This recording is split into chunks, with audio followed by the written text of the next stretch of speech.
আসসালামু আলাইকুম বন্ধুরা, সবাই কেমন আছেন? এই সেই আয়নাঘর আপনারা দেখেন, কত জঘন্য অথবা খতরনাক হলে এই ধরনের আয়নাঘর মানুষ রাখতে পারে। এই ধরনের আয়নাঘরে, হ্যাঁ, আপনারা দেখেন দর্শক, আয়নাঘর মারাত্মক লেভেলের। একটা মানুষ যদি এখানে থাকে, আতঙ্কে মানুষ মরে যায়। আর বছরকে বছর এভাবে মানুষকে এই জায়গায় ফালায়া রাখছে, ঠিক আছে, মানে বলার মতো ভাষা না। দেখেন কিভাবে আয়নাঘরগুলা বানাইছে, হ্যাঁ, খুবই মারাত্মকভাবে আর জঘন্যভাবে আয়নাঘরগুলো তারা বানাইছে।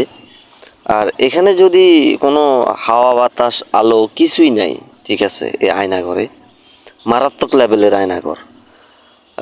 দর্শক বন্ধুরা, যারাই দেখতেছেন ভিডিওটা, এই আয়নাঘরের ভিডিও সবাইকে দেখার সুযোগ করে দিবেন। আর এই আয়নাঘর হাজার হাজার মানুষ, হাজার হাজার মানুষকে যাদেরকে গুম করা হয় আর কি, তাদেরকে আয়নাঘরে রাখা হয়। যা